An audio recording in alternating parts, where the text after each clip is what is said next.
You've died. We cover a wide range of personalities. I'm aware.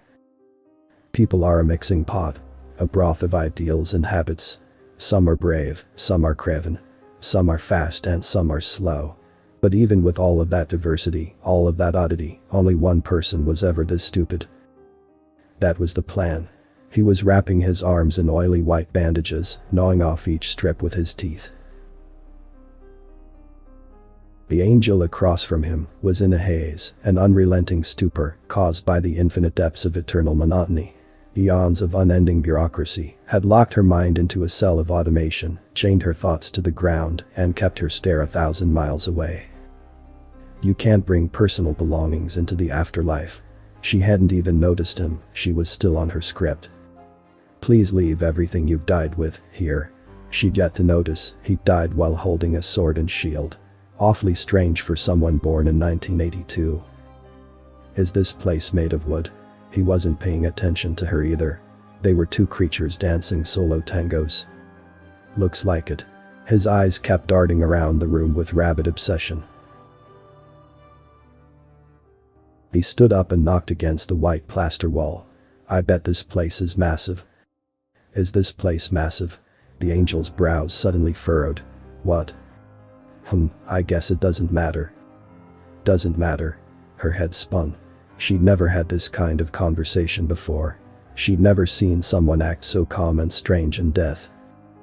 Sir, I'm going to need you to sit down. Is that door behind you the one that goes to judgment? What? She hadn't got to that part yet. If you sit down, I'll explain everything. What about this door behind me? Does this lead to more offices? Sir. He was ignoring her orders. That never happened. No one ever even stood from their chair without first being asked to. Emotions and feelings coursed through her veins, like electricity down a writhing wire. Her eyes moved quicker, her hands and muscles tightened. What was happening? What was this feeling? It was exciting.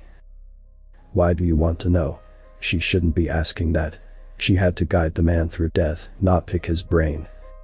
Because I've got a plan. A plan. No one ever had a plan. No one had anything of wonder here. They always just cried and asked about their family. Asked what would happen to them. Sir, you're dead. You already said that. He picked up his weapons. By God, why did he have weapons? She stood up with a shock. Sir, you're supposed to leave those here. Her mind reeled, everything was a blur. Why do you even have those? You're from the 21st century. I'd read that guns don't work in the afterlife. Why did you want to bring a gun? Because. He paused, letting his next words get the introduction of a stage actor.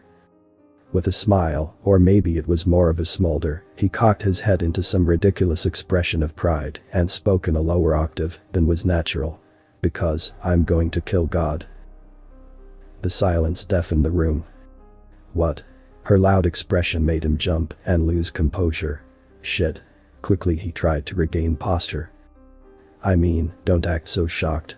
I'll be fine. What was the protocol? What was she supposed to do? Sir, She was frozen with emotion she hadn't felt in years, in eons. He lifted his sword. That's the door to judgment. Some atom of mercy hit her chest, a desperate want to save the man. The other angels don't look like me. She said it with quiet reserve, like the words alone could kill them both. They're not nice. Somehow in all of his own absurdity, in all of his self-righteousness, the nuance of her plea found him honestly. With his sword still pointed to the door, he brought his gaze down. He thought hard about his next statement. I read that things work differently in the afterlife. I read that your strength is not controlled by your stature, but by the strength of your soul. She wrapped her hands around one another. Why do you want to do this? He grimaced, biting down with his jaw and narrowing his eyes. Your man is all-powerful, right? She just nodded. Then all of this was by choice. He charged past her, kicking open the back door and letting in a flood of white light that drowned the rest of the room. He paused at the perimeter, staring into the blinding void, shield and sword in hand, and took a heavy breath. There has to be some sort of justice for that. He walked off into the void. She stood for a moment, watching the door with a horrible mix of angst and sadness. Oceans moved in her, tides and swells of thoughts that had never existed before, never been allowed to sprout. Like a child, she rose to her tippy toes, in hopes that would relieve some of the tension, but it only made her feel bigger. With one quick glance back at her wooden desk, lined with the knickknacks and useless toys she'd collected over the years, she became disgusted. She took off after him, charging into the white light and smiling as it burned her eyes.